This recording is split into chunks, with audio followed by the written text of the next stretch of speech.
Hi, everybody, and welcome. My name is Marcin. I'm the co-founder of First Principles Design Labs and Hirello AI, and your host for today's MAPcast. On today's show, we have Michael Doran, CEO of TeamSourced. Michael is a 20-year veteran of recruiting industry based out of the San Francisco area. Notably, he's helped companies like Google, Dropbox, Bolt, Discord. Beyond that, he's helped scale more than half a dozen high-growth VC-backed companies, many hitting $1 billion in terms of valuations. Michael, thank you so much for joining us. We are super happy to have you. Thank you for having me. First of all, very weird for me to be on the other side. I'm normally the host and I'm not the interviewee. So I appreciate the opportunity. Thank you. No, man, it's really great. Look, we've got a lot of folks that listen to this show, and they're at all different stages of entrepreneurship. So I'd love to steer the conversation kind of touching on three areas, and maybe you can just bounce around. But one, it's a little bit about the internal journey of being an entrepreneur. Two would be triangulating around the frameworks, the external factors, and anything that can give you an edge. And then third, I actually think you have a really fascinating business model and what appears like an absolute no-brainer for every recruiter to use. So I'd love to dive into that and kind of what you're seeing,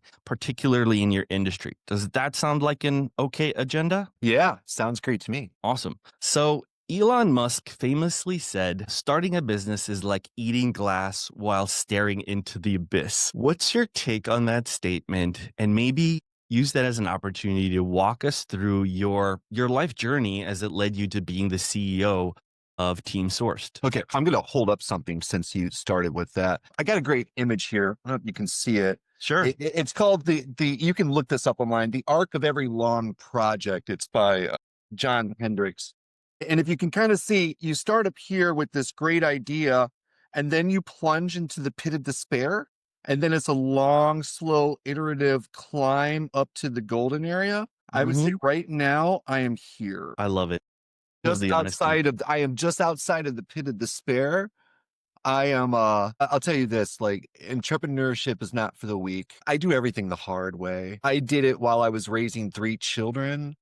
Which most people do it before they start. I did it after I started because I kind of came from this old school world where you built up a lot of experience and subject mastery, and then you built a business. It's just the very opposite of the ZIRP era that we just lived through, where you come in with beginner's eyesight and no experience, and then you build a business. And so just a little bit about me, I've spent 25 years in recruiting, and the truth is that the old map of work is gone. Now, when I say the ZIRP era, that stands for zero interest rate.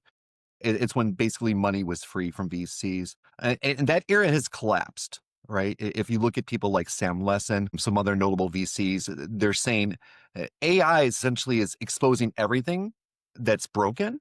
And it's no doubt that most people feel terrified right now, not because they're weak, but because the system was never really built to protect them. And I'm here and kind of doing more podcasts, trying to get more vocal because I'm done with the first stage of my kind of primary plan. And I think that all together, we can build something better.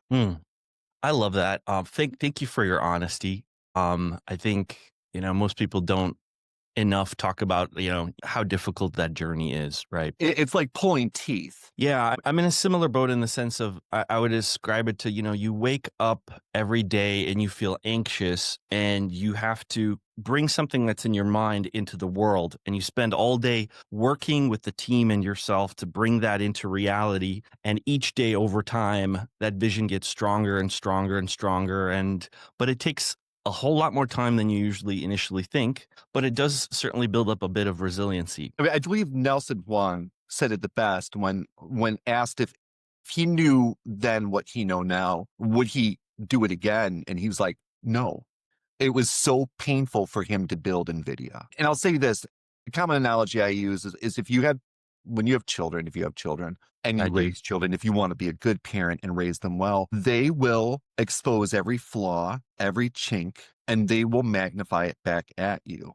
I would say that building a business does the exact same thing as raising. It's like a fourth child. It does the exact same. It shows you every flaw and weakness in you as a business person, as an entrepreneur, and it throws it back in your face. And you either have to persevere and overcome it, or it crushes you. Well said. Well said. This actually kind of brings me to my next question. So, your resume is kind of like a who's who of hypergrowth: Google, Dropbox, Bolt. You were in the trenches. You've built your own business. If you could go back 10 years or 20 years and give yourself advice, what would you say? 20 years is a really long time just because of how much things, I mean, I've only been married 23 years. So if I went back 20 years, it would be pre-kids, those young kids who were still trying to figure out the world. I definitely think I would have said buy as much Apple stock as you can. I think that what I would have said to myself was the tools in the world that you've developed yourself in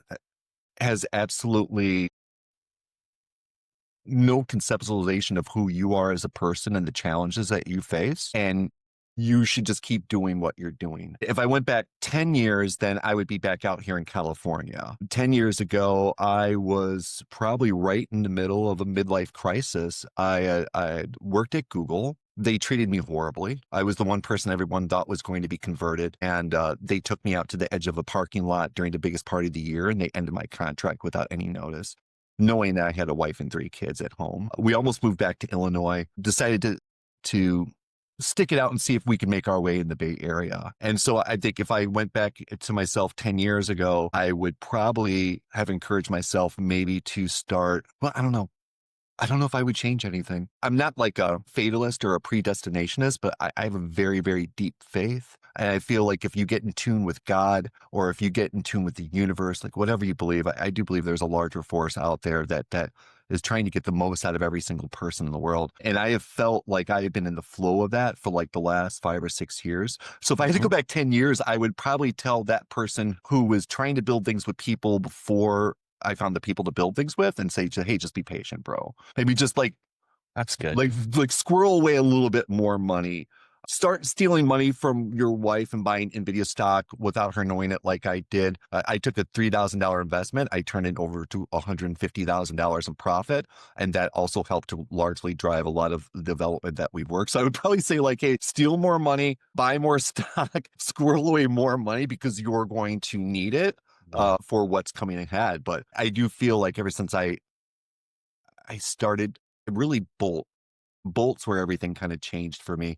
And I'll tell you why, because like prior to Bolt, like I worked at Google, I worked at Dropbox, I worked at another startup that shall not be named, who treated me awfully. They fired me without any notice on the Monday before Thanksgiving. Now, just a quick clue. If you have a recruiter working for you and you fire them in November, they're not getting a job until the end of January or February. It's just not happening. It's very inconsiderate. At the very least, put that person through the holidays and then lay them off in January when everybody's hiring. And that was a really, really difficult period of our life. And I remember really being upset and kind of saying, oh, God, why me? Why am I going through this? And actually, no, specifically what I said was, God, I keep asking you for things that I want. And then I find out that that's not really what I want. And I don't know what I want. So I am humbly asking you to show me what I need to do. And right from after that moment, I got the job at Bolt. If you're not familiar with Bolt, they're a fintech startup founded by Ryan Breslow. I was within the first 13 people. I helped grow them to 250, 300 people. I brought my wife back into the workforce, trained her to be a Google Bar recruiter. She now leads recruiting at Substack. Actually, I'm extremely, extremely proud of her. And it was really at Bolt that I finally kind of got around people who were like, just build and don't be afraid of making mistakes and failing. I think one of the things I love most about Bolt was they had to be 20% wrong. So it wasn't like, don't be afraid of failing. It was like, if you're not failing, you're not working fast enough, you're not trying hard enough. And then also for the first time, I was given budget. I was given carte blanche to build systems. And that was when I really took a very hard look at the HR tech space. And I realized nobody building this technology is a recruiter. It seems like a no-brainer. Yeah, but Gem hired a chief recruiting officer at one point. Like Moon, whatever, being that just got acquired by Salesforce, was the first thing they did is they set up a recruiting services business. All these companies who are trying to create recruiting technology build something that kind of MVP works, and then they immediately realize that they need to learn the recruiting business. And there's a lot to learn. That's the challenge of starting a business, right? You Right. can zoom into anything infinitely. Like there are roles for people, design the way the curve edges in a piece of software. That's what they do. Now multiply that by 10,000, and those are the degrees of freedom that you have. And now you've got to figure out what to focus on. What are the key things to focus on in order to get this engine running, right? And Yeah. create revenue, create value for customers. All There's so the much complexity to it.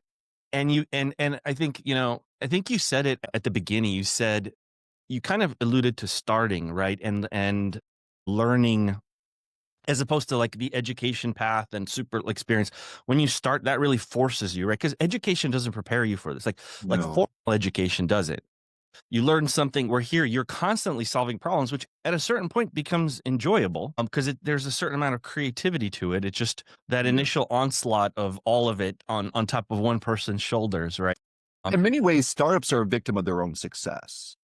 Startups have made made quite a few people fabulously wealthy, made a lot of people not wealthy at all. The millennial generation, and just for check, I'm Gen X, the millennial generation jumped right into startups. And one common pitfall that I've seen is people who've never learned the ins and outs of functions within 5 years being a strategic leader of a function. That's been the death knell for more startups than you can imagine. Talk to me a little bit about that, because you certainly you have had so much expertise in terms of bringing on folks. I know you have some frameworks around that too. Can you expand maybe on that? I mean, your people are your company. Your people augmented with AI, or that multiplied. How do you look at it? What lessons did you learn? What frameworks can you pass on to folks that are in those shoes, where they're really trying to build and grow a bit and find the right folks? Okay, well, first of all, I'll put this statement out. The first millennial founder who hires a bunch of Gen Xers or even boomers who get it, who've got, 30, 40 years of experience to come and run functions for them, gives them a broad mandate and flexibility and room, and then just has checks and balances, will probably become a trillionaire. And there's so much talent out in the market that nobody's looking at because of ageism and bias. Right on. Right on. It's unbelievable right now. There has never been a better time to build a business than right now. Yeah. The folks out there are unbelievable. Well, there's so many people. This is what's happened. We went through this period between 2017 and 2021 where big tech had so much money and so many grand ambitions that they just widened the funnel, and they brought in all these people who were probably mid. They're not world class, mid class. Nothing against them. It's just the opportunities, whatever life's given you, and the opportunities and how you've kind of played it. But the big problem with these really big tech companies is that you will have 10x world class talent, like in engineering or something like that. But then, like, the recruiters who came in like years and years and years later, who are kind of really like second tier recruiters because they've already burned out and thrown away all the first tier. They come in, they're working at that brand now. They think that they're world class, and then they get the ego of it, and they don't have the knowledge of it. And then toxicity enters into corporate cultures, and people start playing games. I would point anybody to the Lenny podcast from last year with Brian Chesky, right when he fired all of his product managers. It's hilarious. If you're older like me and you've worked for baby boomer, large global organizations, Airbnb turned into a large global organization. Airbnb turned into VPs with fiefdoms. And Brian sat there in 4 years looking at the app. He had not noticed a noticeable improvement had been shipped, yet he's paying millions of dollars a year for all these people who are working away and Fast and Furious, all these different things, and nothing's really happening.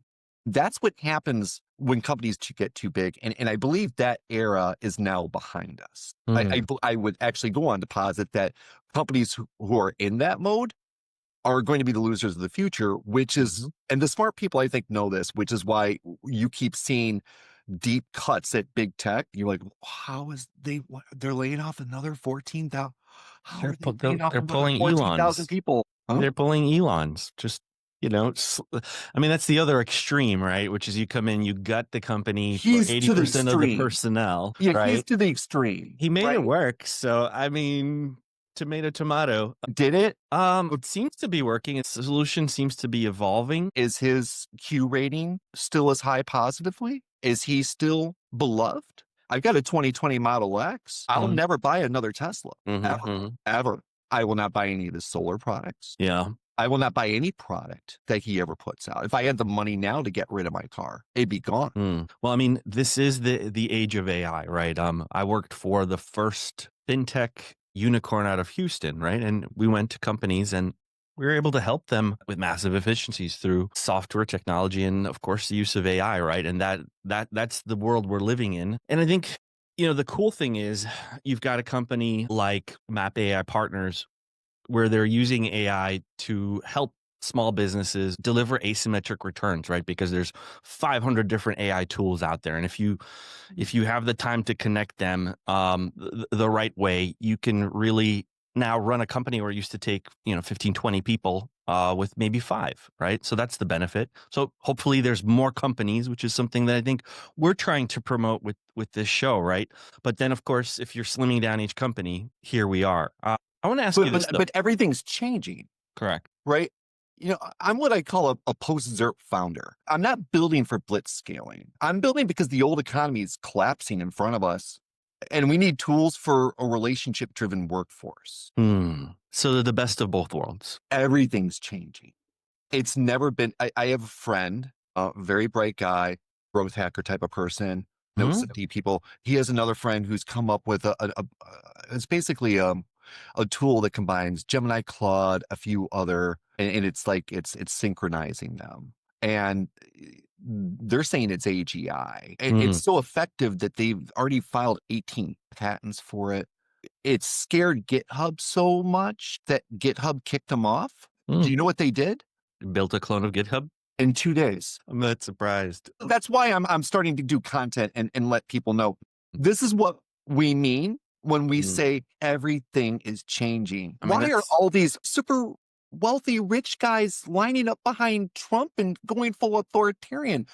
Because they understand the democratizing nature of AI, my friends. Yeah. They understand that their moats are not as deep as they thought they were. And the only thing that they have going for them is their huge pools of capital. But do you think that Facebook is going to come up with a sentient intelligence with the talent they have? Or are they just going to waste a bunch more money?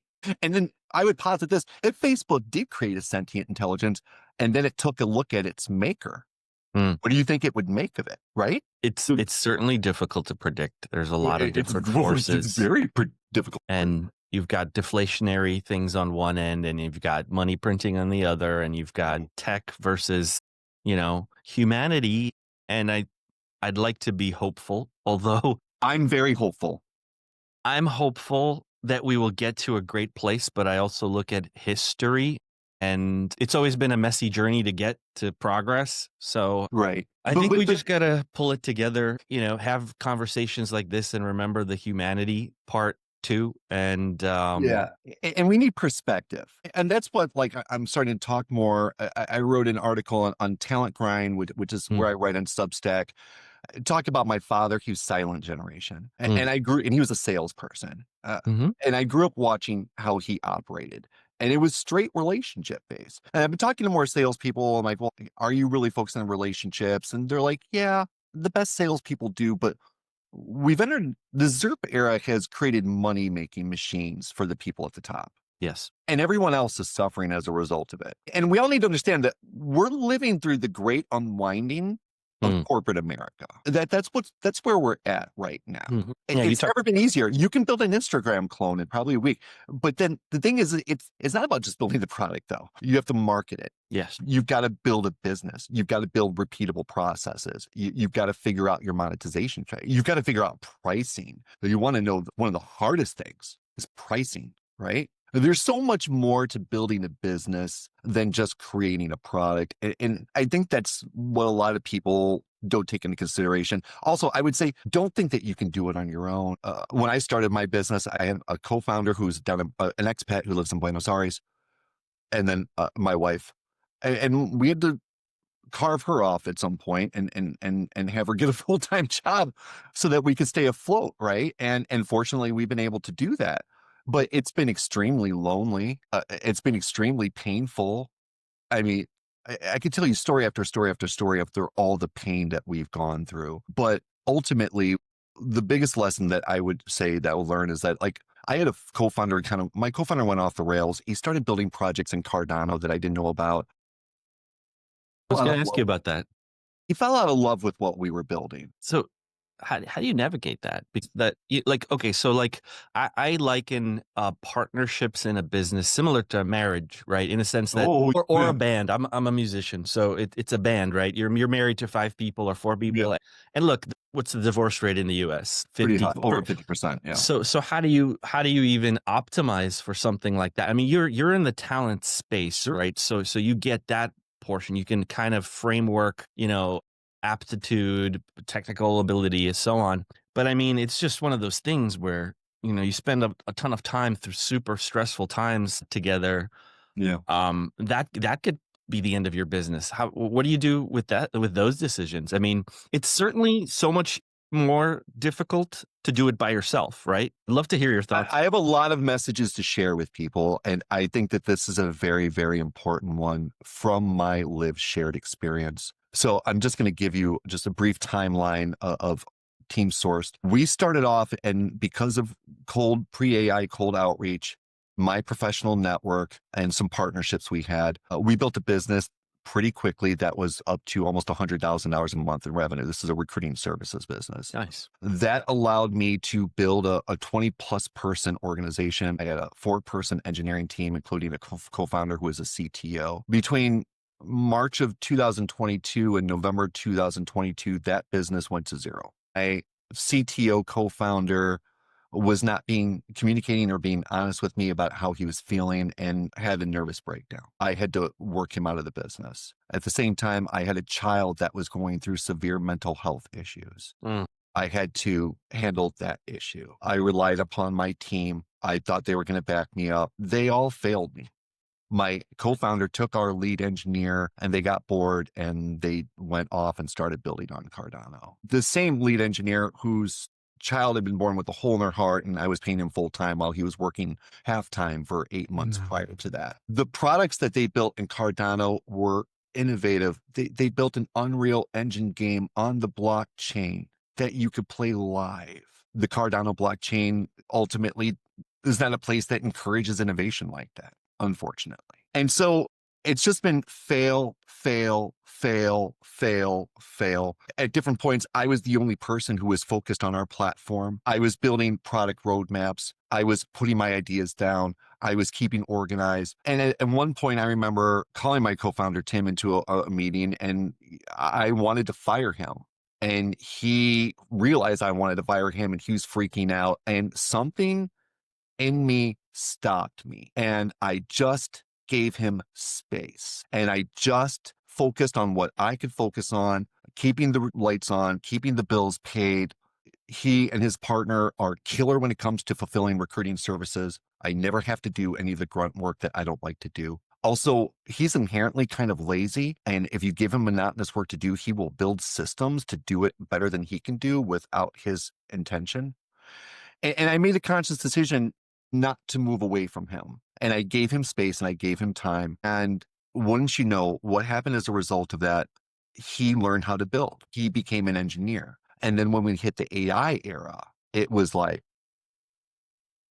in the last 10 months, he's completely taken our entire platform and re-architected it. It is equivalent to any top of the funnel HR tech recruiting solution that's out on the market that's VC backed right now. We have this next version in staging. There's one final component that we've kept one full-time engineer.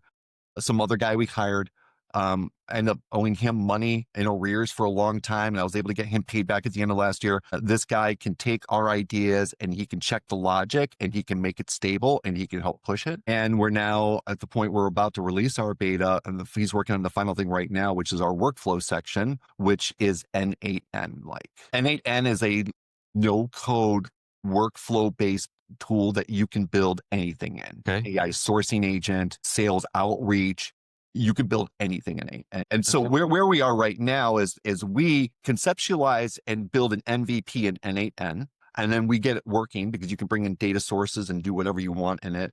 And then the cool thing about N8N is then you can take that code once you've perfected it, and then you can drop it into your core platform, and then you can integrate it with a microservices architecture into what you're building, right? Awesome. That's a And great nugget right there. yeah, it's really, really powerful.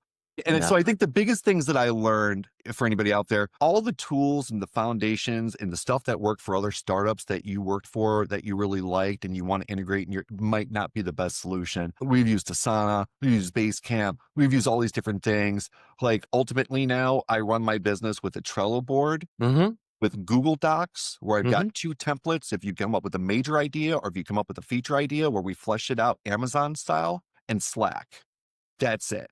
That's how we manage things now. And then we MVP and N8N, and then we push into production. So here, how can I save myself a lot of time and energy? Don't build on the cloud. Go buy a server on Hetzner in a server auction and get used to having your own server. Because guess what? When you have your own server, you don't have to pay for Notion anymore. You can go get an open source version like AppFlowy and set it up on your server and then connect it to AI, and it'll look exactly like Notion, and you don't ever have to pay money for it, right? I love this. So I hate paying for SaaS now. I hate it. Mm, Like I will pay for Slack because of Slack Connect because it gives me direct communication into all of my clients' communication systems. Absolutely mm, invaluable. That is mm, Slack's moat. mm. Slack Connect. That's it. Yeah. That's the best Mm. part of Slack. But ultimately, because I kept the faith with Tim and I gave him space, he's younger than me. He's now in his late 20s. I let him grow and develop, and I have been rewarded because I recognized very early that he was exceptionally bright and he was being overlooked, Mm, just like me. You mm. have to understand, Mars, we are outsiders. Nobody sees us coming. And we're going to build a brand new category of software around relationship intelligence. The product that we're going to release into the market is going to be equal to any Sourcewell, Gem, Dover, any of them. Juicebox and MetaView, those 2 guys who are fighting right now, building each other's feet. Those are just features on the platform that we're creating, right? And we're giving it away for free. Ultimately, we'll start charging for it, but it's never going to be like if I'm charging you $50 a month, you're having an AI sourcer, you're having everything, right? I know a recruiting manager who left Twitch and tried to set himself up in his business using the same tech stack that he had at Twitch. It cost him $26,000 And you're offering that for free. for free. And it's continuing to get better. This is where I was saying your business model This is is the worst it's fascinating. ever going to be. This is the new era that we live in. I want to be one of the vanguards of it. Right on. I want to show other people if I can do it, you can do it too. And especially recruiters. Okay. I've said for a long time, recruiters are overlooked, looked down upon, scorned, mocked. We don't bring revenue into companies. We're not steering the boat. We're like HR's ugly little step sibling. And I've said for years, I feel like CEOs come from finance. They come from sales. They never come from recruiting. And I've been saying for years, I think more company founders need to be out of recruiting. We are salespeople who've been raised in an HR compliant environment. And we are builders of businesses. We know every function, every hiring manager, every goal. We're the people inside building businesses. And I want to get more recruiters building their own businesses. And so the platform that we've built is essentially going to allow them to do that. It's taking everything that works for these enterprise SaaS and it's giving it to people to use across their career. And this angle that I see that nobody else seems to be addressing. Especially now that we're in the AI era, data is the new oil. It seems to make sense to me. And so imagine, Marcin, if you had a top of the funnel tool from the very beginning of your career and you're where you are now and you have a workspace for every company you ever worked at, you have all the projects for all the roles you worked at, you have all the sourcing that you've done, you've got a copy of all the outreach, the initial candidate email and outreach, all non-confidential, non-proprietary, right? Now, just imagine if you had all of that where you are now. How valuable would that be for you? Tremendously. But when I look around at the SaaS market, people are building software for businesses because they're backed by businesses who are wanting to make money. And so they're just completely not even acknowledging this new market. But we're in the age of AI now. We're in the AI era. We're no longer in the ZIRP era. And in the AI era, AI is here to augment every single human being. not just to make the big tech companies richer, to make all of us richer. Right? They keep saying, well, we're going to have this economy where people are not going to have to, well, how is that going to happen? Well, we all start building, right? You don't need permission anymore. You've got 25 years in and you've worked for big tech companies. You should have a pretty good network. You're not finding a job. Start calling people up, see who else is out of work. Hit me up for some ideas. I've got like 1,000 of them of businesses that I would build that I don't have the time to build. Start working with other small vendors. If you're still in a company, don't just keep giving your money to Robert Half. Find somebody like TeamSourced that's a talent pipeline partner that can do all of your top of the funnel for $500 a role a month. And you can turn us on and off as you please. And we'll do everything for you. Find companies like us, give us some money, give us some resource, give us some attention, right? Find other people. I'm trying ultimately to start a movement here, right? And the movement is that we all need to come together now and use AI to build the world that we want to see. Because I'm looking around and the I love world that that. I see, I don't like this world. I'm a And recruiter. I've got over 20,000 people following me on LinkedIn. I've got over 19,000 connections. My feed for the last 4 years has been really, really, really challenging. There's so much pain in the world right now. There is so frankly, much fear. that's kind of why I started Hirello. Yeah. The We're on the flip. providing tools for candidates. And that's why I wanted to do this podcast, because you're one of the people who are building tools for individuals. I think get it. Yeah, I grew up an immigrant. I saw my dad fax 100 resumes a day, not get a single call back. And then fast forward 10 years later, I was helping hundreds of companies with their recruitment technology and strategies. And I'm like, fuck, I wish I could just if I could go back in time and teach my dad these 4 things that potentially could have changed his life, right? But now things are evolving super fast. And if we can, take that and scale it, to help people along the way, to give them the best in class process, automation tools, and the right strategy that's based on data. But I digress. But the thing is that every individual is unique in their background, their connections, and their experience and their insights. And I would say to anybody, no matter what field you are in, look at the company leaders in software. What do you like and what do you hate? And if you were building the software, what would you do? And then start talking to people in your network about it. And you're absolutely right. I mean, and it's only going to get easier. That's the bottom line. This is the worst it's ever going to be. This is the worst it's ever going to be. Additional context for your users. Early on, I created, and you can see in the internet Wayback Machine, sourcedloc.com and WordPress. It took me a week, 60 hours, uninterrupted effort, plugins, all that stuff in WordPress. It was the worst looking website. It's just god awful. I've recently built 2 websites, michaeldoran.io and freethedata.to, with Lovable in 10 hours. And they are professional looking. And I had a problem where they were turning off because I didn't have the database being pinged. And so then I talked about it with the generative AI, and now we figured out, and I've corrected that. And I'm not an engineer. And that's just a little example of the world that we live in now. But you do have to start, and you have to start. And you do have to start thinking through those problems. And the way I look at it is, I got it to a pretty good, world-class level at playing a musical instrument. And Which it was one? just drums. And it was just 1% better a day. I'm also here to tell you that if you have days where you don't get anything done, if you have days when you just want to go sleep all day, if you have days when the world just seems instrumental, there's going to be another day.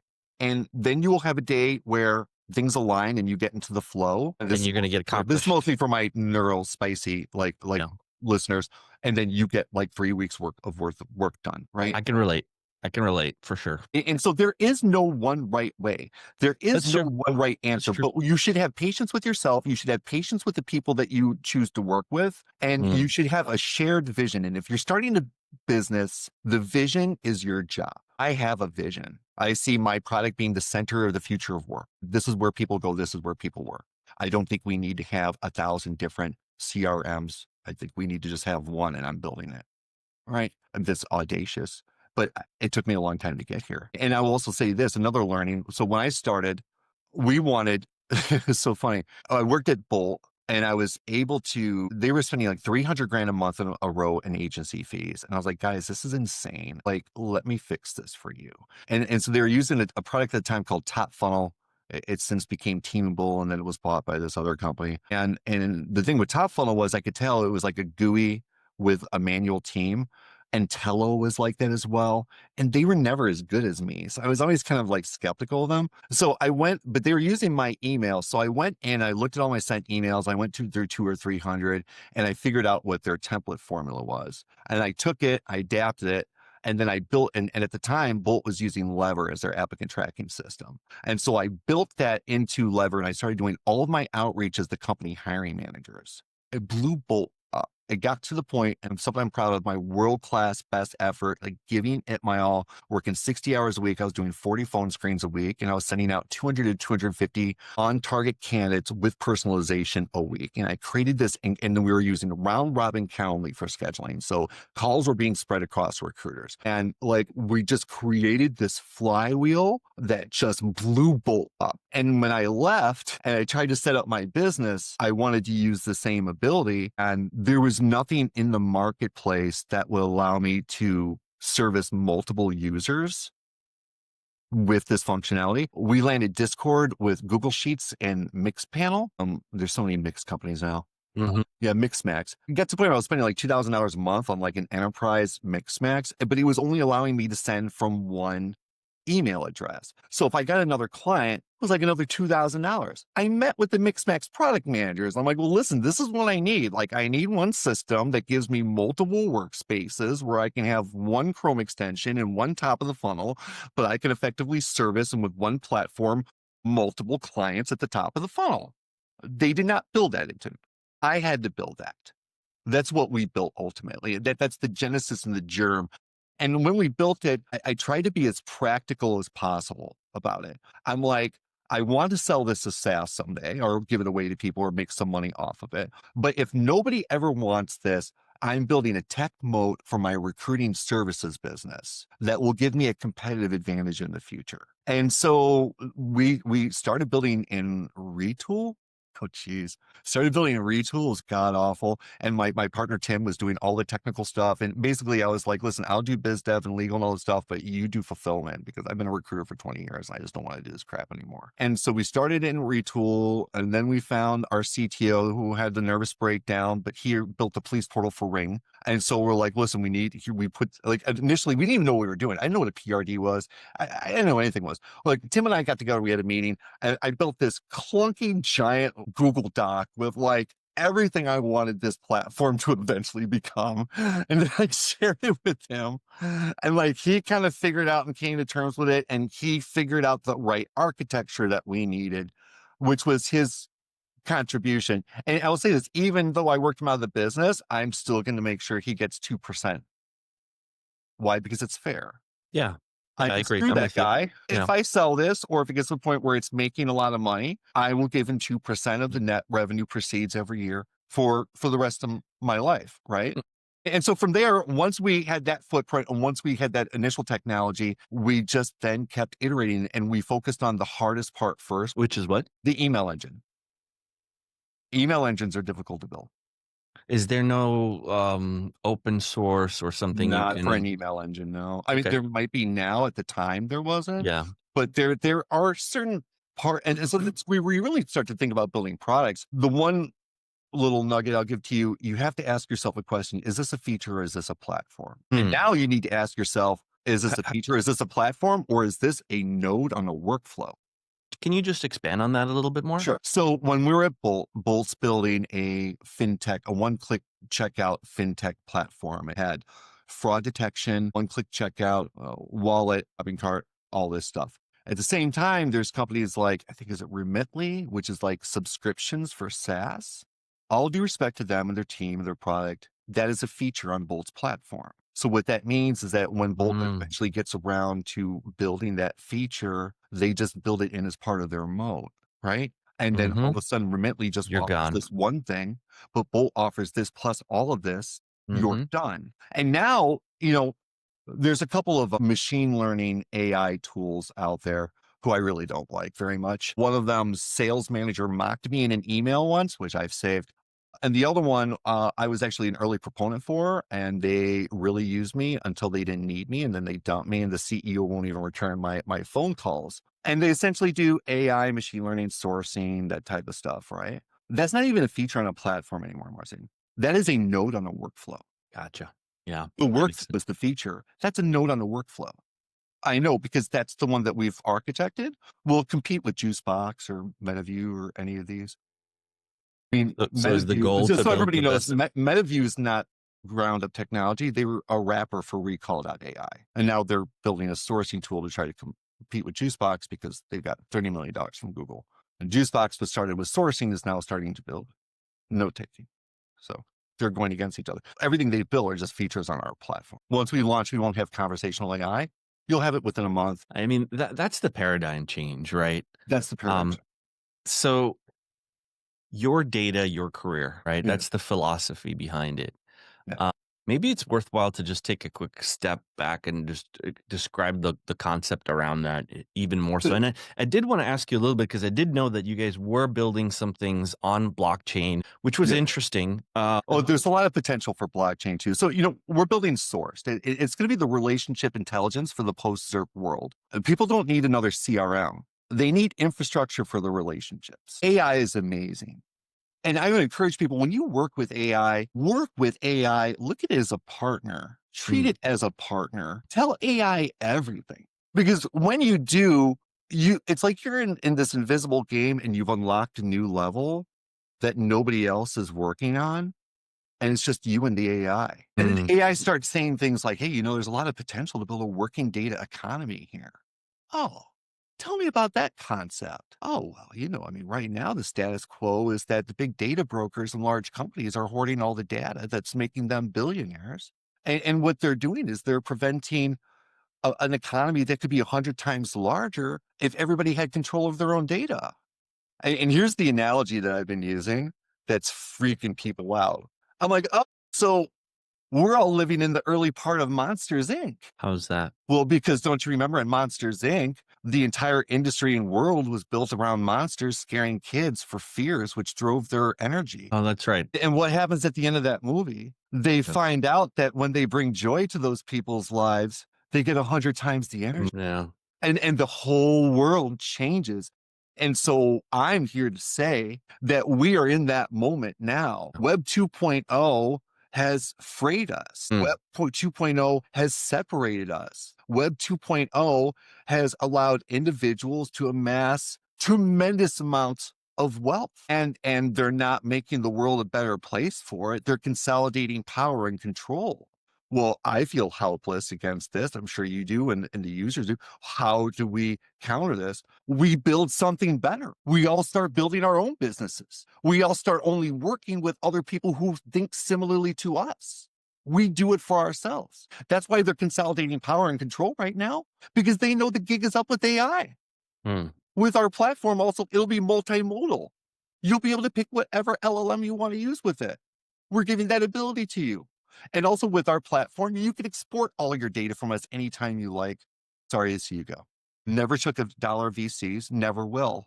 We want to be a safe place that you can feel comfortable storing your data. So as a strategist, I have to ask, you're executing kind of a bottom-up strategy. We're winning the hearts of individual recruiters with the free tool. Are you building a Trojan horse that they can then carry inside their next 10 companies in a way? Or have you ever thought of it that way? So talking about all these people with tremendous amount of experience who are out of work right now, and an old coworker of mine did product marketing at Microsoft in the early days. And he's out of work and looking for a job right now too. And I had a meeting with him because I am constantly developing relationships, which means don't just meet someone for coffee once, follow up in 3 or 4 months and have coffee with them again. And then follow up with them in 3 months and have coffee with them again and actually get to know them and build a relationship and get comfortable enough that you can explain your entire unified strategy to them. And Sasan looked at me and he's like, Michael, you're doing the same thing Microsoft did. It's a shadow IT play. I was like, I'm like, yeah, you're absolutely right. He's like, what Microsoft did is they got all the early computer users to use Word and Excel. And so what happened was people started buying their own copies of the software because it was giving them an advantage into work. And then what Microsoft did is that they started going to all those big companies and they're saying, hey, big companies, this percentage of your workforce is already using our tools. Don't you want to know what they're doing and protect your data? And by the way, we built this whole enterprise suite for you. And that's exactly what I'm doing. So when you're like, well, why are you giving this whole platform that's equal to like Source Whale away for free? Yeah, that's my barrier and that's my price for entry. My roadmap is extensive and long, and it creates a new category and it thinks about things that I don't hear anybody talking about in terms of relationship intelligence. I'm going to build systems that are going to be exponentially valuable for companies in terms of managing their relationships, because everything is about relationships. It used to be like that. The era that we've lived in, that's been minimized so that people can make a lot of money. And I'm here to say that it's time to do Mad Men 2.0. So what if I just played a little bit of devil's advocate to that? Please. So what if the future, I do think that relationships will be key, no doubt, but it'll also be relationships between AIs, Well, sure. I mean, right? there'll be relationship between AI agents who are representing human Exactly. beings. Right. So more important for you to have your own source of data and your own personalized AI agent who knows you, that you've been working with across your career. That's going to be a component of our platform as well. Okay. Okay. I don't So want to give too many details away, but like, it's not just the CRM. It's the CRM and two other really, really, really key things that a CRM needs. And then it's giving that away to as many people to use as possible for free. And what I'm doing will give every single recruiting agency out there that doesn't have technology an instant moat. So let me ask you something. In the meantime, though, how are you able to structure it? Because there's obviously inherent costs with supporting this, and with whatever, getting tokens from the AI. How do you make that work? We built a recruiting services business. And I've essentially figured out that the modern recruiting services framework consists of this: top of the funnel sourcing, which we offer on a month by month basis; embedded recruiting, which is like a senior recruiter like me or somebody in my network who comes in and works on like 4 to 5 roles; full recruiting team, full recruiting support, sourcing, technology. And then if you can get big enough relationships, then placing contract recruiters. But the difference between me and every other company out there is I give all the sourcing for free, and I give technology to fulfill the sourcing away for free. And then I encourage you to use our best practices. So I've talked to notable people within the recruiting industry, and it's an old concept, but so few people do it. Every chance I get, I do all of my outreach as my company founders. Okay, right now, for 5 years, I've been the head of talent for Minnow. They're a Christian streaming for It's a great families and nugget. kids. They are the greatest company I have ever worked with. Their CEO, Eric Goss, was one of the original 300 Amazonians. He was an original Amazon bar raiser interviewer. Together, he and I, over 5 years, have built the perfect recruiting process. And they've recently raised $20 million. Now, Andreessen Horowitz is talking to him. Sequoia is talking to him. We are about to hire a chief content officer that's going to be essentially shooting a shot across the bow of the entire kids media industry. It's going to send waves. And, we were able to do that because I built a business model that made our recruiting services really affordable and then delivered a ton of value to them. Right. So I've been operating, my wife was operating inside them recruiting for a long time. And we offer everything to them. They don't have to pay for anything else. We don't need to work with other agencies, because I'll say the nature of recruiting is changing. I hate the contingency recruiting model. My mission is to destroy it. I know the feature on my platform that will be the nail in the coffin. I can't wait to eventually build it, and it will have blockchain aspects. I'll tell you about it offline. But like the perfect example is, we're working with Minnow for a long time. They got this big VC investment. The VCs wanted them to spend $150,000 on executive recruiter. They kept saying, no, Michael's got that. And the VCs were really skeptical. I charge them $5,000 a month for one role. I spend 10% of my time on them. Why is that worth $100,000 to me? It's worth a lot more of that over time, I can tell you that much. We filled that chief product officer role in 35 days with world-class, and I put together a world-class pipeline for them. And then I made the iteration now. If you hire somebody that our team sourced, I'm now charging you a performance bonus. So I'm going to recommend people do that too, because it's nice to get another big chunk of money. But like, my performance bonus for C-suite and VPs is 10%. For managers and directors is 5%. And there's no performance bonus for ICs. Like, it's just all included, right? And so, like, if you want to be a contingency recruiter, that's fine. Find me the perfect person in 2 days or less. Because if it takes you more than 2 days, you're sourcing.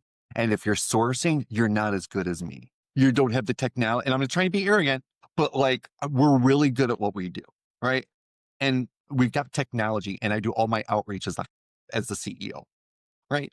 And I would tell people that if they ask. The fact of the matter is that when I was at Nexmo, I had a real issue. We couldn't fill these sales positions. And I brought my recruiting mentor in to help me. The CRO gave us a hard time. We put together this project for him. We're like, listen, can you contact these 30 people? Here's their LinkedIn. Here's the messaging. Can you just send them messages? He never did it, right? Yeah, of course. So I built the system that makes it super easy for any recruiter to do outreach as that executive and have the responses go either into their inbox Yeah. Yeah. or into yours. So then you can action them. And I don't know why every recruiter is not operating like this. Because if you For sure. pair that with AI personalization, Mm-hmm. it is shooting fish in a barrel. Yeah. That's awesome, Mike. Done it with Magic Eden. We've done it with Checker. We've done it with Mill. We've done it with Oyster. We've done it with multiple companies. And it's such better business because what you're really doing is you're building relationships for that executive. And you give more value to your clients. When you do all of your outreach as their executives and they turn you off, and 10 months down the road, somebody loses their job and goes back through their email and finds that email response back, it goes back to that executive. The modern way, it comes back to the contingency recruiter who looks at their the openings that they have, and if they don't have something that's a perfect pitch, it's inefficient. And this is how things need to change. And when you operate like this, you can create MRR for yourself. And if you get up to 15 or 20,000 a month, buddy, let me tell you, you lose a client, go find another one. But the world doesn't end. And so we are living in a world where there's a ton of recruiters who are contract recruiters, and they're getting hired, they're getting fired, they're getting hired, they're getting fired, they're getting hired, they're getting fired. And they're in like an OODA loop, and they're just observant oriented. They never get to decide and act because you're in constant fear. And I was a recruiter, I was a contractor for over 20 years. So this is something I know intimately, right? And ultimately, like recruiting gave me everything I have, folks. Like I failed out of college when I was younger. I thought I was dumb. I didn't realize I was just neurodivergent. I didn't work well in the traditional school system. And I started as a collection agent for a finance company whose CFO eventually killed himself because of how crooked they were. And then I worked my way up to customer service, and I took a $10,000 a year pay cut, and my entire family mocked me for it to become a recruiter. And I took that all the way to Google. Right. Right on. And so what I'm trying to do now is I'm trying to give back to this community and this profession that allows me to live in California and go to network in San Francisco and ski in the mountains and live a relatively comfortable life when we're making money. And try to give this community a better way of existing. But one thing that I constantly see is with especially senior recruiters, and maybe you've seen this as well, is they get fired from their job and they're like, God, I'm so tired. I think it's just time. I hung out my own shingle. It's time for me to build my own business. And they come into a hard, and they use every network, and they maybe get a few clients, but they're doing the contingency model. So there's no money coming in, and it's kind of sketchy. And then they hit the wall of how difficult back to this conversation, how difficult it is to build a business. And then what happens is eventually the economy gets a little bit better, and then they get a job. So to ask yourself this, if you're a recruiter of over 20 years of experience, how many times have you gone through that cycle? Now, imagine if you had been using the same tool for your top of the funnel, whether you were working for someone else or working for your own. It's night and day. I mean, eventually, it's literally a different life. Eventually, one of those times you go out on your own, it's going to work. You don't fail forever if you keep trying. And so this is the legacy that I want to leave. I want to make it easier for people than it was for me. It was so difficult to get here, man. I'm a 6'4" blonde hair, blue-eyed guy that people tell me I look like Ryan Gosling, which I don't see, but I'm an attractive white guy. And if it was this hard for me. Yeah, it's brutal out there. Brutal. Yeah. And I've got a big heart. And I especially have a big heart for recruiters. And that's why we're starting with recruiting. But just be warned. If my system doesn't exist for sales by the time I'm done with recruiting, it's a very easy iteration. If my system doesn't exist for email marketing, yeah. If my system doesn't exist for investment relations, my system doesn't exist for any business function that's built on relationships, I'm going to build it for them. Right. And ultimately be completely cell phone and just be transparent about who I am. I'm a Christian. I'm a father. I'm a recruiter. I've made a lot of mistakes, but I've ultimately always tried to be a good person and help other people. And I have a lot of references I can give you on that. We are living in a world where people say one thing and do another. And I tell my kids all the time, you don't listen to what people say. You watch what they do, because a bad person cannot fake it forever. Eventually, their true side forms. Go take a look at my internet history. Go take a look at all of my posts. I've been very deliberate in the persona I've been building because it's who I am. I like to help other people. I want to make the world a better place. I don't like it when people are suffering. And I think that it would just be a lot better if we all started talking to each other and communicating with each other. And I'm going to talk to men. I went to like this apple picking place the other weekend with my family. I tried to start conversations with 5 different men my age just to be Yeah. friendly because we're standing around bored. Right. And Right. not a single one of them wanted to actually engage with me and get to know me. Well, that's why I wanted to start with like that inner journey, right? Because I think everybody's going through different things, right? I mean, like the Yeah. human form is a unique thing where you're in some capacity you're kind of half like animal if your anxiety is, going, and then you've got this beautiful creative imagination, the divine part, and you never quite know where people are, right? We all have these Mhm. struggles, and it's a difficult thing to communicate because it's difficult to find each other because at the end of the day we have to kind of remember that we are communicating by flapping our gums to make noises, and the fact that I can even know where your heart is coming from, because through that medium, it's a half duplex medium, right? Yeah. That's a testament to humanity in and of itself, but I And try just to give people full some grace. context point to everybody here. I'm being incredibly emotionally vulnerable and I am absolutely terrified. Never Well, I wanted to be an influencer. I've never wanted to do content, but I don't see other people being honest and talking about what we need to be talking about right now, Michael, which I is really the state of the appreciate world that. that we live in and the Like, state of our careers and the business that we're doing and the bill yes. of goods that we have been sold. Yep. And the fact that if we were all really honest with ourselves, this isn't working for us, right? Okay, so I'm gonna end another argument here. Well, how does business work with people working remote? Blah blah. Okay, this is how it works, everybody. Early career people are in the office 5 days a week. Late career, empty nester executives are in the office 4 days a week, mentoring the early career people. The messy middle gets to work hybrid. That's how it works. When you have little kids, you are given space and time and grace. If you don't have kids, but you are just in a period where you want to be traveling and working nomadically and stuff like that, you give your colleague respect in the space, but that colleague needs to know that they better deliver. It's not a charity. But Michael, let's I'm be I'm very I'm rooting direct with for you, each other. bud. Like, let's be direct with each other. And when we're in the AI era, toxic work cultures, you're going to get destroyed. Okay. Psychological safety is the best benefit you can give your employees. Yeah, it's an interesting thing. It all has to change. It's going to change. I'm not going to I shut up. think I started talking. I'm not going to stop. I think I'm rooting for you because I believe in your values. I mean, in a capitalistic world, in order for that to happen, what you need is someone like you to come along and build it and build out and prove the model. But before that too, we need to start having these conversations, right? And I But really, really appreciate your just you're I'm just being me, man. right. Okay. So I'm trying to share everything that I've figured out because I've got a very unique brain. Mm-hmm. And there's I think I might be on the autistic spectrum somewhere, but I wasn't like that math is good. I can be Sheldon Cooper and quirky and everybody loves me. I feel emotions at a deep level and I see who people are without them even telling me. That's why I'm such a good recruiter. Like Mm. I can snuff out. It's the trick. Like people look at me like, you're just kind of like shooting the crap with people. I'm like, yeah, I get people feeling really, really comfortable in interviews because then they tell me everything.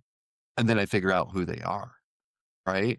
And when we say that we're entering an AI world, Like to think. ZIRP created an entire generation of companies that only existed because money was free, man. And the greedy people at the top were telling them to grow, grow, grow, as get as big as big as big as they could. They favored young people because they were kind of naive in certain areas and they could take more control of their company over time, right? Because they play a lot of shady games like that.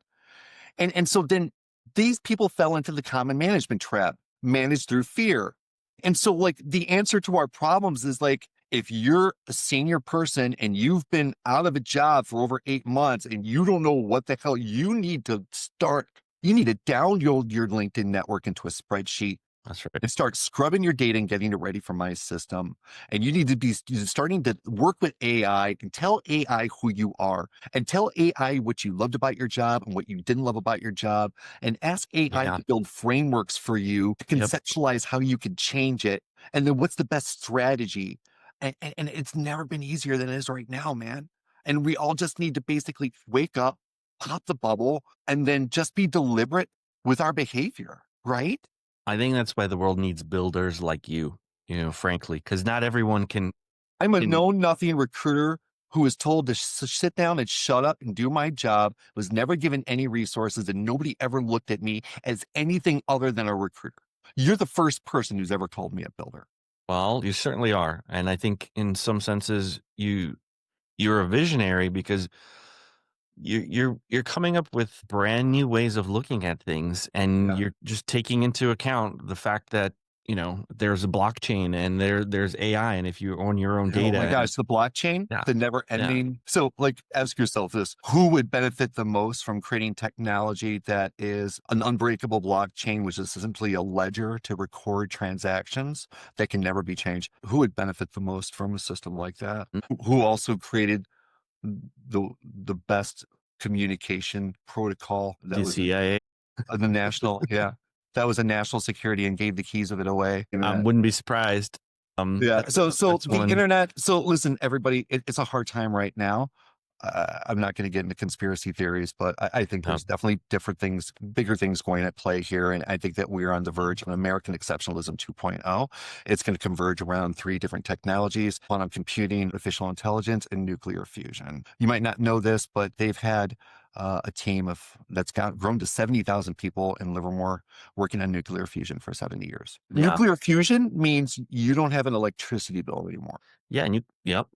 It also means you have unlimited power to scale Robotics, technology, food visual production, home intelligence, building, um, education. the platforms that are creating the economy of the future. So another great data point that's been resonating with people. If you look at the long arc of how things are getting built, what we've all lived through is, let's just call it like 1.0, right? Like the first people who came, the first generation, 25 years, who built on the internet that the government gave away for free. And of course, what did they do? They centralized it, consolidated power, data, and control, made themselves billionaires, and are now trying to turn it. We can't let them do that, right? So what's going to happen now is that there's also lots of good people in that company that are building really cool platforms and technology. They're And essentially talking about be the cool rails of the ideas. future. For instance, if you have your own server, you can download AppFlowy and never use Notion again. I think I mentioned that previously. There's a lot of different things that you can do to build your own business, and you just need your unique perspective, your unique insight. And so what this means, like, young people should probably stop founding startups and working for them, and older people need to stop working for startups and founding them. You need that resilience, though. I think that requires a special type of person. And I think everybody has it in them. And it's just, when does that come out? It should come out after. It's like in the old school, you became the manager when you could do every single job in the team as good as the person doing it. I'm sorry, millennials. I love you, but you guys killed that and you were wrong. I get it. It was a big world. And then all your cohort were building exciting companies and things. Read the HubSpot book from that journalist who worked there. Like worked with dozens and dozens of VC-backed high-growth companies. I was just talking to a friend about one that I worked at who raised a lot of money, and like they're close to being, like, they don't have a lot of money now. It's like, how did they go through that much bad decisions? Like right now they've got like 14 openings and they have a 4-person recruiting department. But my wife handled 15 at Substack for the last year by herself. And she just now hired a recruiter to help her on tech. Substack gets it. Look at companies like Substack, right? Do you know why Substack is great? This is why, and I loved Substack before my wife got the job there. I was a huge fan. Why they're great is because they took the mechanics out of LinkedIn and Facebook that made them billions in terms of network effect, and they give it to their users for free. Mm. And they charge 10% off of paid subscriptions. And that's it. And I can tell you, I've been to their parties. I've met the founders. I'm not like friends with them. It was more acquaintance, real quick conversation, nothing in depth, right? Don't want to be an expert on them, but I listen to them and their podcast. They're the rails for the media like economy of the future. I think Substack's gonna be bigger than Meta. I think you're right. I think I've been really trying to find like who's going to be the one that usurps these companies on the blockchain, right? Because if Google's getting, whatever, 90% of the profits, right? If you could just distribute that back to the creators, I mean, it'll literally be like an overnight thing. When somebody creates that infrastructure from creators to be able to go onto the blockchain and create content, bring their network there, and they will get 90% of the profits as opposed to Google, like say goodbye. And I think that's a similar model, right? The problem is like if you've been to any of the foundational pages of any of the blockchains or read any white papers, you're like in the 0.1%. Like any new technology in the history of humanity, the first people who flock to it are the shysters. Right? Yeah, that's true. There's been a lot of that. The con artists, the fraudsters. And that's what we were a victim of on Cardano.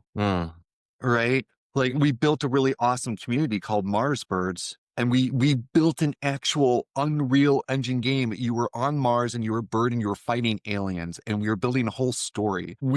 Nobody was supporting us, man. And it does cost money to do this stuff. Like how we've done it, we've sold recruiting services as inexpensively as possible to undercut every one of our competitors and to build out a business model, which I shared previously, that I'm giving away to the recruiting community for free. Use my pricing, beat my pricing, but use my technology, right?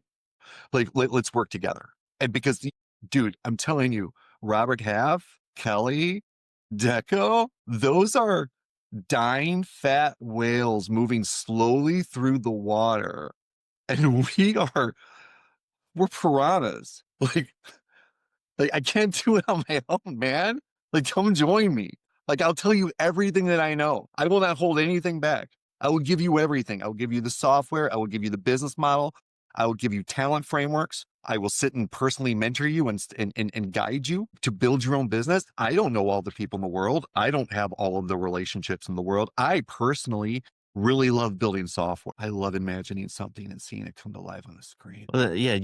As you talked about it, it made me think about making a good piece of music. There is no like direct line necessarily. You just come up with something and you continue iterate on it and you continue to move the pieces. And if you could see the system I have in the future where a client and a recruiter somewhere put someone into offer status and a signal gets set all the way back down the chain to the person who found the person, notifying them and giving them a bonus and a boost for their day and notifying their manager.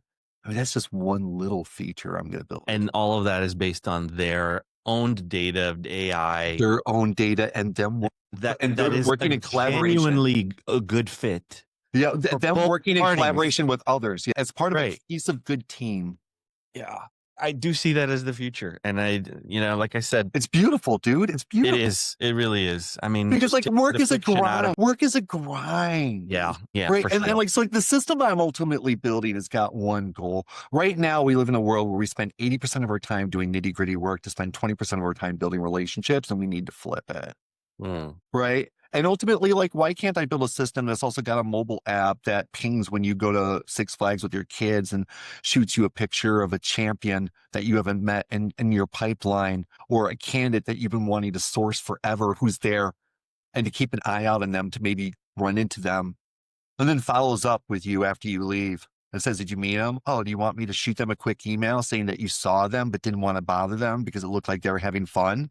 And oh, by the way, we've never gotten a chance to talk. Ultimately, it's really simple what I'm preaching. We need to start building relationships with each other, especially men. We will be so much happier. Like, bro, guys, like, let's go fishing together or something. Like, let's go hiking. Let's start talking, do business with people. Let's go back. My dad had so much fun. Like in my article, I wrote about they regularly went to this restaurant called Le Francais in Chicago. And it was like what you think about fancy restaurants now before anybody even knew that that was a thing. And they thought that this owner was really weird because he went to the markets every morning and bought food and then prepared it. And my dad would take like the big guys from Ace there once a year. They were like his big customer, right? So he would take them out to like, now it would be probably like a $10,000 dinner. Back then it was like a $2,000 dinner. And so they went every year. And one year they went, and my mom had been known to complain that she would just rather have McDonald's, like fanciest food in the world. You got to get like reservations like 10 months in advance to get this place, right? Like you have dinner and you put your reservations in for next year, like literally. They came out with the whole silver trays. They pulled it up, and on the plate was a hamburger wrapper, and inside was a hamburger dog toy. And my mom went, all right, like this really loudly in the restaurant. And it's like it's like a famous story in my family. And so this is a funny story. Like I'm starting to write this paper, and I'm working with Claude, and I find the obituary for this chef, and I grab it and I don't read it. I just put it in the Claude, and then I remember the story. And so when I work with AI, I try to give it all the context, as much context as possible. I'm like, oh yeah, by the way, here's a funny story from my family, and I tell the story, and then I hit enter and I go back to work and I look over, and Claude is in all caps. Your mother was the one they talked about in the article. And I'm like, wait, what? What article? The obituary that I had put in the Claude. I went back and read it. He talked about it in the obituary. It was in Chicago culinary history. It was part of the lore of this place. That story had spread, and he changed it to be a man. And maybe they did this for multiple people.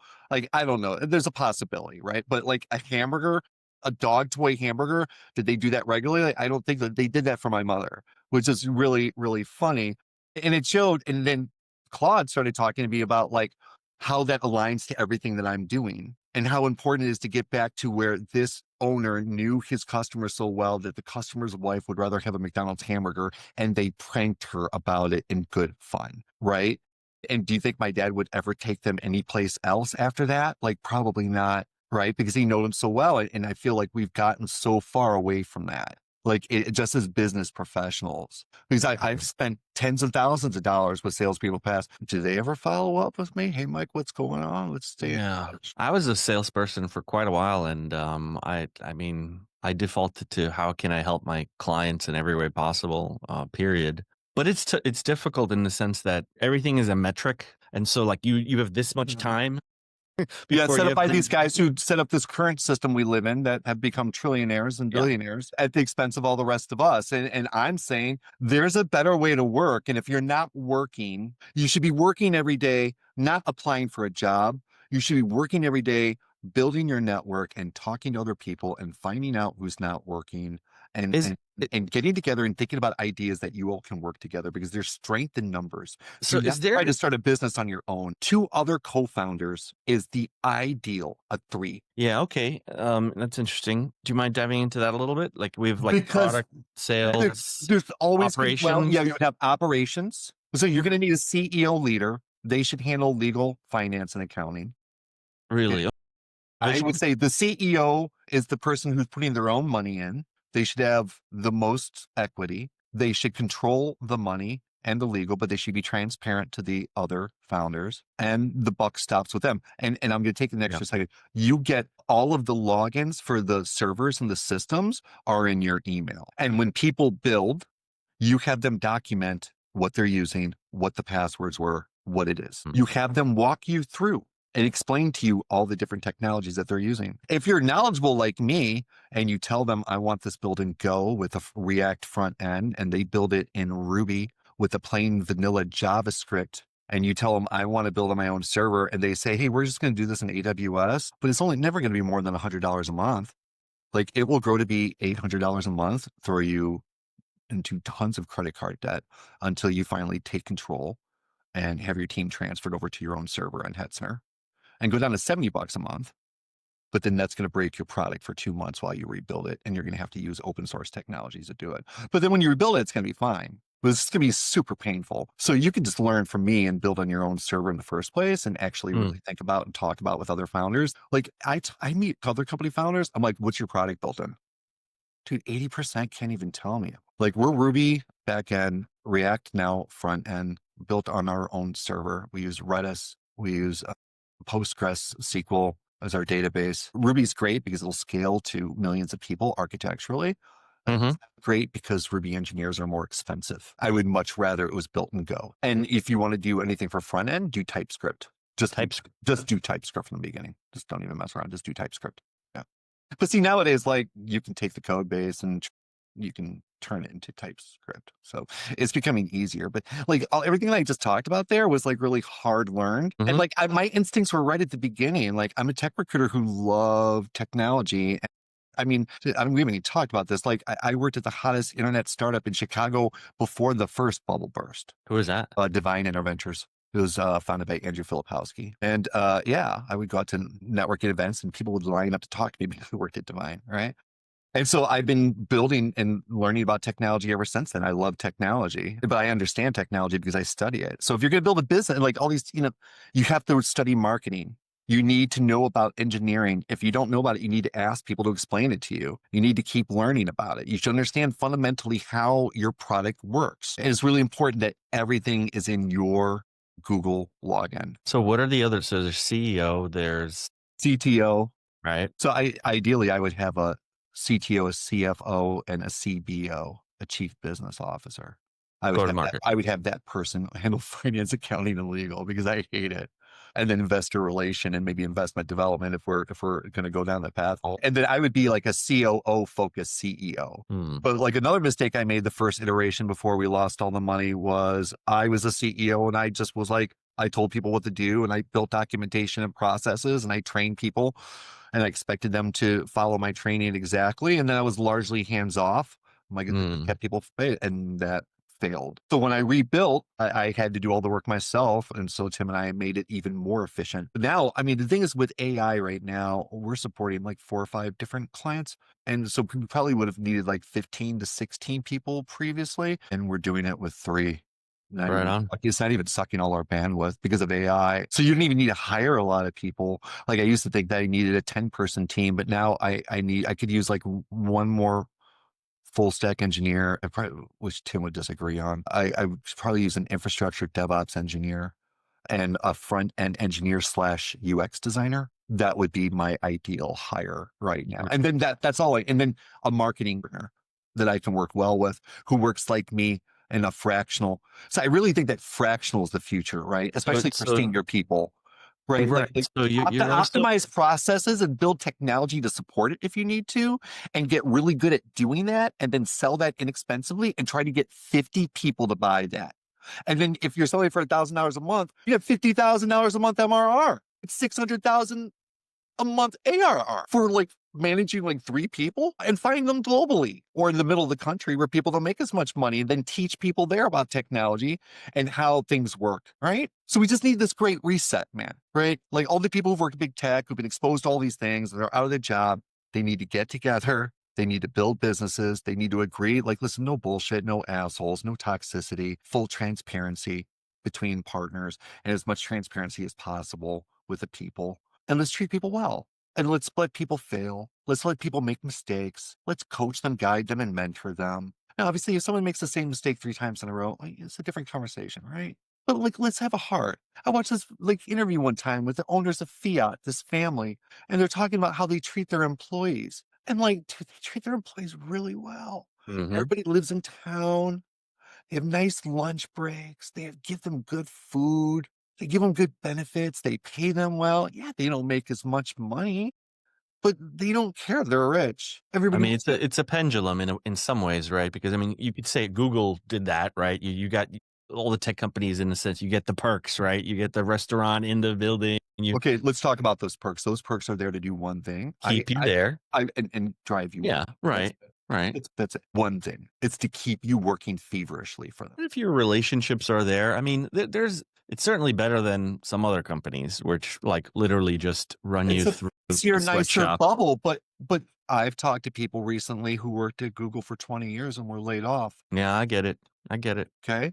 Because listen, the old system, well, somebody could get a bonus if they can cut their head count and they could just take your job Yeah. and give it to a Yeah. younger person. And so I think if we want this, Marcin, in the new era, we don't do that. I really think this goes back to blockchain and the ability for each one of us to be able to vote instantaneously, right? Like imagine just everyone everywhere having a certain account, or like you can vote on law instantaneously or give feedback immediately to whatever the greater AI or the greater organizing structure, but without just even that. And I think that what it goes to is I think it'll mimic something similar to what the human body it does, right? Where it's all kind of connected in a way. I think if you go far enough into the future, thousands of years potentially, that's what we're building the infrastructure for right now, right? I mean, so No, no, like, yeah, and I'm an antibody, right? Totally. you could be, yeah, Totally. yeah, Right. Well, at least the ideas that I'm spreading are. yeah. Because, like, listen, I was a contractor who was used and abused by companies for 20 years. And my dad taught me to go into a company and treat it like you owned it. And dude, I did that over and over and over and got kicked in the teeth. I'm with you, man. I'm an immigrant. I came here. My parents, like their work ethic, I just adopted it. I was like bled, sweat, and Yeah. tear for my Yeah. whoever I worked for. And I And got a what did I family get? depending on me. And like the thing is, like now I could tell people I'm neurodivergent. Maybe I would be given some accommodation, but like I couldn't ever tell anybody anything like that, right? And it's like That's tough. it Yeah. was really hard. And like I don't kiss butt. So that's why I call myself recruiting as master sergeant. I was never a VP. I was never a director. I didn't play the political games. I just became a consultant because then like 80% of the time I could work from home. And it was really important for Let me to me be ask you, around my kids. did that kind of force you to start your own business to some Yeah, extent? absolutely. Interesting. Because I'm kind of looking at patterns, both patterns in myself, Sure. patterns in entrepreneurs, and a lot of them tend to kind of be forced to do it Well, because I saw the writing on the their way. like Bolt hired me. I came in, I destroyed. And I looked at the COO and I was like, hey man, listen, I'm all in, bro. I'm like, you got it. And like they felt guilty and gave me some pre-round A options, which was nice. But then they hired a millennial who worked at a fintech in New York who didn't know what the hell she was doing. And this is a true story. And a year later, like she came in and I had, oh, she never had a chance. She came in and I had the flywheel spinning and it was fast. And I gave her a document that clearly outlined everything I was doing and how she Mhm. should do it and maintain it. She never opened the document once. She God. tried to jump in. Within 3 weeks, she was talking about having to decompress on the weekends. She immediately pushed to get promoted to being a senior manager because she was full time, of course, or a director. She ultimately ended up going out like medical leave or something for them. After a year, the COO pulled me into a conference room, told me that customer success recruiting, which was hers, was broken and that I needed to fix it. And if I didn't, then, my and my wife's job might, we might just not have opportunity here anymore. After I'd been working for them like 12, 14 months, 60 hours a week and, billing them like 50. You were a cog in the wheel. Yeah. And the funny thing is, talking about the universal life, I had a call immediately after that with a guy who saw me in a Hire Tool webinar. And it's my co-founder. And I was so fed up and he had just been fired from Top Funnel. And we were both just like, dude, what the I'm like, why don't you and I do something together? Like, you seem cool. 5 years later, so at a certain point, you have to iterate and you have to pivot. Somebody I tried to recruit at Google called me up. He wanted me to work in a contingency. I pitched him on this new type of business model I was thinking about implementing. I'm like, listen, let me just do outreach as your CTO. That's where we started using Mixmax. And like, we crushed it, bro. We helped them hire like a back-end engineer and a DevOps engineer and like another engineer in like 3 months. And I charged them like 30 grand. So I gave him like 3 senior engineers for like 30 grand. And like now I would do that for like less than a grand a month. Right. But we bought Mixmax and we did all of our outreach as our CTO, which crushed it. And that's where like we got to build technology. Because that's when I talked to Mixmax and I tried to get Michael, their product managers to build a version like that for me. And they just kind of looked at me like I had an arm growing out of my head. Michael, where can people find you? Where can Um, businesses find you? TeamSourced.com. TeamSourced.com. Okay. Yeah. Where can recruiters find you? LinkedIn. and Talent Grind. So if you go to the Talent Grind Substack, you can find me. And I appreciate the opportunity. Obviously, once I get going, I can talk forever. But ultimately, I think it's time for us all to wake up. And there's a lot of opportunity for change. And I'm happy to be part of the conversation. Michael, I can't stress enough how much I appreciate your candor, your heart, and your courage in going through a lot of these things. It's clearly not easy as Elon described at the beginning. I think I could talk to you for hours about a whole array of things. So I hope that maybe in 6 months or a year you'd consider coming back. Certainly, if there's anything I could do to help in the process, please don't hesitate to reach out. I really appreciate where you're coming from. Well, I I just appreciate want you to letting say me open thank you. myself to you, and we built a relationship. So I'll definitely take you up on that. Awesome, my friend. Well, thank you, man. Thank you. I think that'll do it. Well, ladies and gentlemen, that was Michael Doran, CEO of TeamSourced. We hope you enjoyed, and we'll see you on the next one.